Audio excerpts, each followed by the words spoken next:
I'm here with Linda. Linda is the creator of this amazing platform, Broadcasting Scotland. We are at the studio in Glasgow. This is amazing. You like it? Yes, absolutely. I do love it. Great. I do love it. So tell us about it. Tell us about your programs. Tell us about how to support this platform.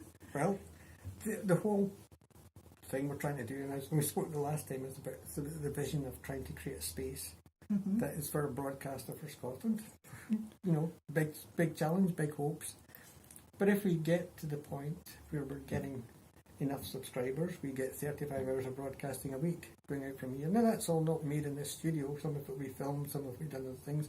But we can do a lot. Music, we do a live music program. We can do more live music. We want to do comedy and different things. And of course the news and politics in amongst it, because basically we're here to educate, entertain and inform, you know. And it's that bit of news and current affairs, which is an important strand, because we need to have a good balanced news and current affairs strand, but we need to, you know, entertain.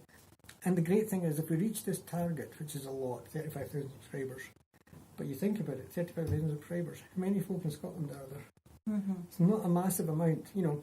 £5 a month, £60 a year. If we get 35,000 people to just go and say, let's take a risk. Give us that £5 a month, we'll make that into 35 hours of programming, and it'll create 40 jobs.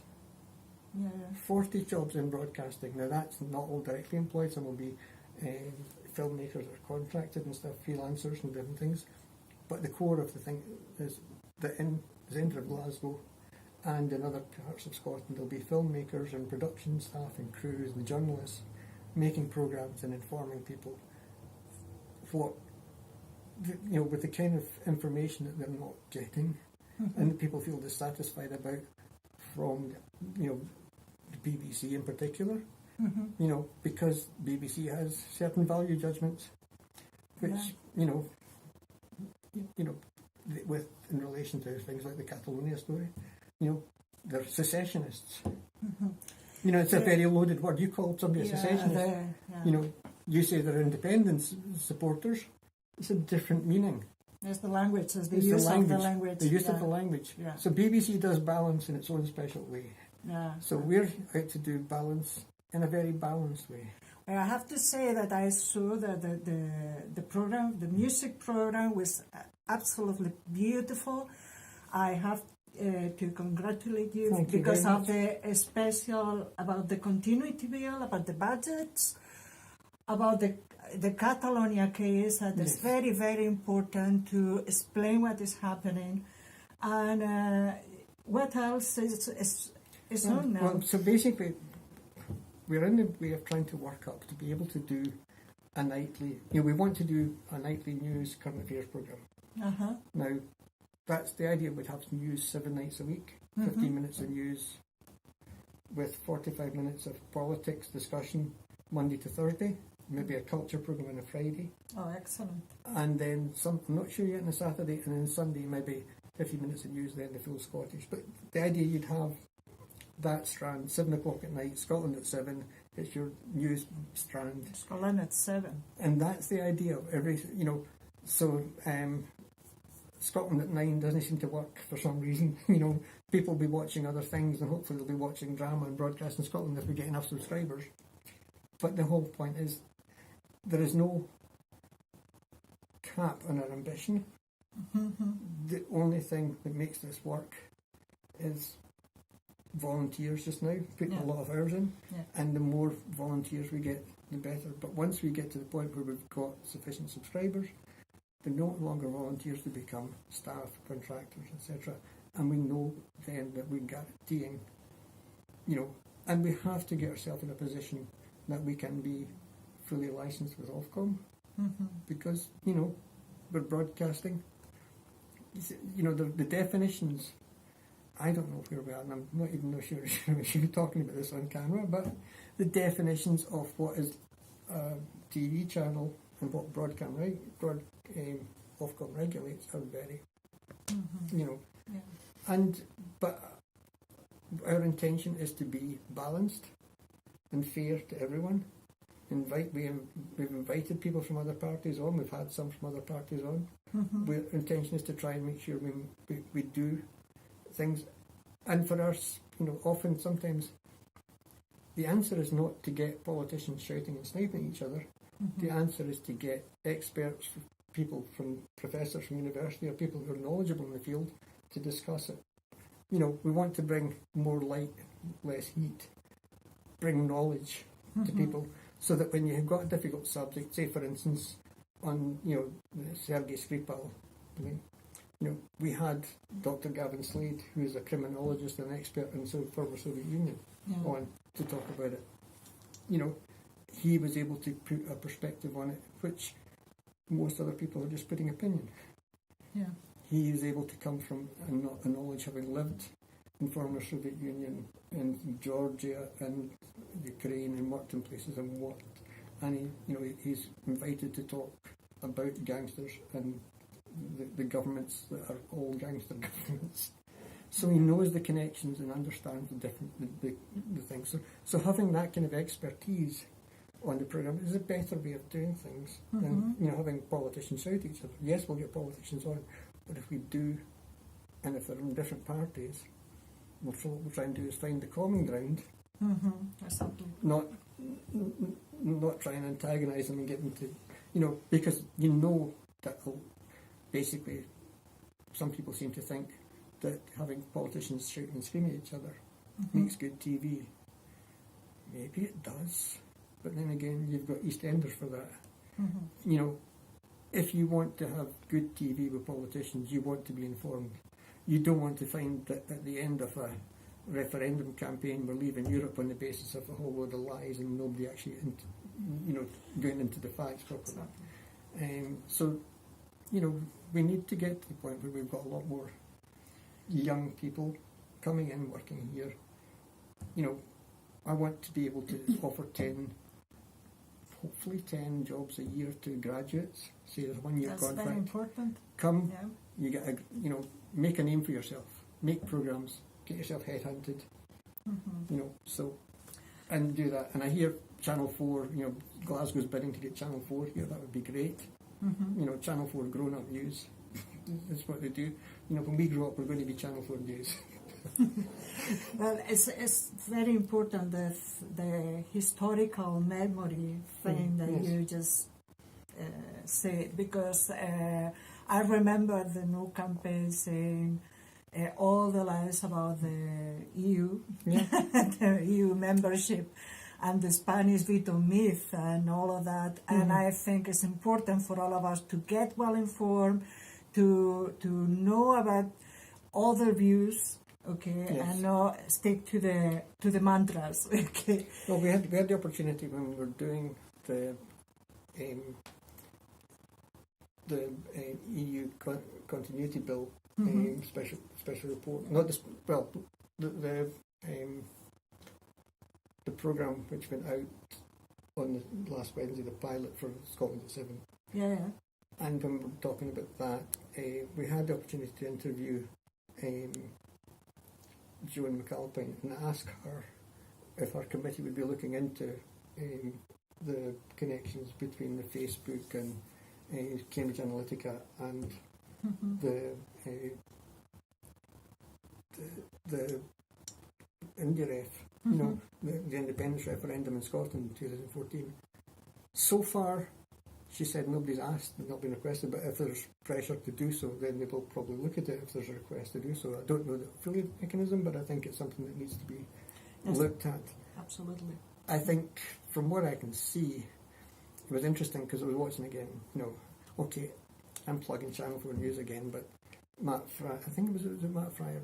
I can't remember, but they were talking to Matt Hancock, the minister, and they were asking about Cambridge Analytica and if they had used them, if the government had, Westminster government had, or the Conservative Party had, and he said, oh no, the Conservative Party hadn't, the government did. It was just the Ministry of Defence and the Foreign Office, but that was back in 2014. And my ears went, Yeah. Something happened. yeah, absolutely. What were they doing then? I think there's a question to be answered there. you know, but that's something we need to probe and look at. But, you know, again, it's like all these things, we want to establish a newsroom where we've got people capable of doing that stuff.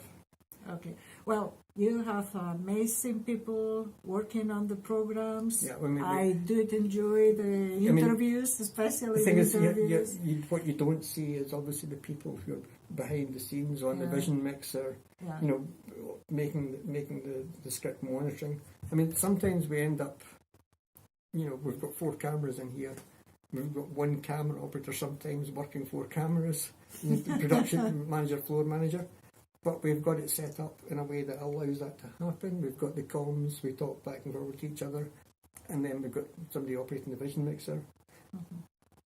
If for any reason we don't get everybody expected, we have done it with 2 people, it's stressful.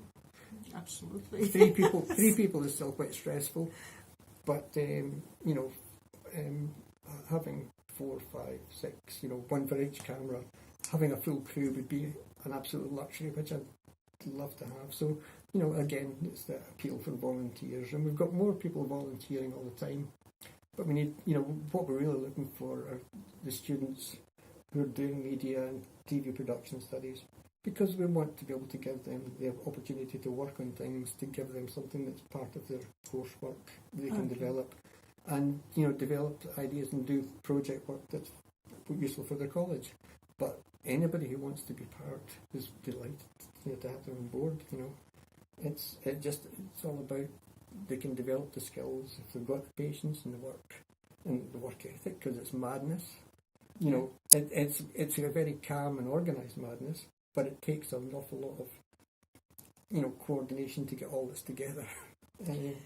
Well, once again, I encourage you all to support Broadcasting in Scotland. I support this platform. I'll be supporting this platform. I'm a volunteer myself. Mm-hmm. And I'm very, very happy to be here and see all your amazing work. Thank you very much, Linda, because it's very important for all of us to have alternative media, but balanced media and fair media. It's very, very important. I can say I'm very pleased to have you here. You know, the last time we met in Glasgow in George Square. Yes. So, you know, and then it was still very much the ambition to have the studio. Well, now we have the studio. And, you know, if I say, you know, I've been started this as Referendum TV, as you know, back in 2014. And I've had the ambition to keep it going and push it forward. Mm-hmm. And when other projects have come and gone and other things, but we are going to be here and we're, you know, going to make these targets we're doing. The things that I want to see finally is to get us on the terrestrial platform. Because like it or not, appointment TV, a lot of people watch online, but appointment TV, people sitting down in the living room at 7 o'clock and turning on the news, that's still the big thing. And, well, nobody necessarily wants to be turning on BBC. I would love to be giving Channel 4 News a run for their money at 7 o'clock and going and doing a good Scottish news with news, international, national, and then that discussion, and have the MSPs or different people arriving back from, you know, coming through from Edinburgh, or having remotes from Edinburgh, or coming in from MPs from London or wherever, or remotes from Syria, so that we can deal with any subject here in Glasgow. That's what we need to be able to do. We need to be a proper news organisation, but also a proper channel with comedy and music and, as I say, the gold drama. And, you know, that we can entertain people, bring them in here, and just say, you know, we're Scottish, we're capable of doing this stuff. We invented TV, good God, let's make it. You know, as I've said before, there are Bosnia and Herzegovina who became independent through a referendum and were attacked by the big neighbours for having the cheek to do. You know, hopefully that will not happen in Scotland. It's happened to Catalonia, you know, and if not, you know, out and out warfare, the very act of locking up politicians for committing an act of democracy is horrendous. So, you know, we need to be here as a proper country and looking to the examples of, as I say, in Bosnia-Herzegovina now they have 45 TV channels. You know, not all good, but But then again, there are some in the country that are very good, and you can go to different countries and you see, and some of them are state-controlled, and some of them are puppets of the state, and some of them are puppets of the local government because they're time-controlled. And you know that, and you get to know, and you say, okay, we know what's in there and where the content, is coming from. It's not artificially bland like you get it here. But at the same time, you do know that if you watch this one and watch that one, and this one says one thing and that one says the other thing, somewhere in the middle, you can distill the truth from it, because people are intelligent and get that kind of thing if they know. Where it becomes harder is if you're continuously told that you have a system which has got a fair, balanced broadcasting system, which is patently not. It patently is not. And it's never, over the top propaganda. It's that subtleness, and sometimes not so subtle, but it's the subtleness of the way they do balance, and doing things. It's how you deliver. If your headline is an opposition party press release, if you continuously refer to the Scottish government as the SNP government, I've never heard them talking about the Conservative government, and to the same extent they do it sometimes, but mostly it's the government. Yeah. Exactly. So, but when don't say the Scottish government to define it differently, because the Westminster government, the Scottish government, but it's the SNP government. And did something bad again. Okay, so what's the language? And all the very best for you. Good luck. Yes. Good luck. And all of you, please support Broadcasting Scotland. Bye. Thank you very much.